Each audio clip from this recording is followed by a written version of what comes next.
सामान्य तरुण ज्यावेळी सर्वसामान्य उपेक्षित वंचित लोकांच्या भूमिका न्यायासाठी मांडून त्यांना न्याय मिळवून द्यायची भूमिका घेतो, विधान परिषदेवर आमदार होतो, जतसारख्या विधानसभा मतदारसंघातून 40,000च्या बहुमताने निवडून येतो व दुष्काळी भागाचा कायापालट करून सर्वसामान्यांना न्याय देण्याची भूमिका घेतो, त्यावेळी प्रस्थापित मंडळींना पोटशू हे उठले की एक गावगाड्यातला सामान्य माणूस आपल्या मांडीला मांडी लावून राजकारण करतो आणि न्यायाची भूमिका घेतो.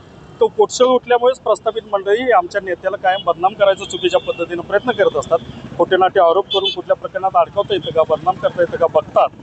त्याला विरोध, त्याच पद्धतीनं ह्यांच्या सरंजामशाही प्रवृत्तीला विरोध हा गोपीचंद पडळकर साहेबांनी केला. सर्वसामान्यांना न्याय मिळाला पाहिजे ही भूमिका घेतल्या. गावगाड्यातल्या ठेवणीतले 4 शब्द बोलले म्हणून कुणाला एवढं मनाला लागायची गरज नाही. माननीय मुख्यमंत्री साहेबांच्या कुटुंबियांच्या विरोधात बरेच बोललं गेलं. माननीय मुख्यमंत्री फडणवीस साहेबांची जात काढण्यापर्यंत यांची मजल गेली.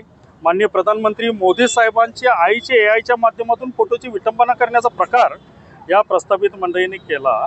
त्यावेळी ह्यांची राजकीय संस्कृती, राजकीय परंपरा कुठे गेलेल्या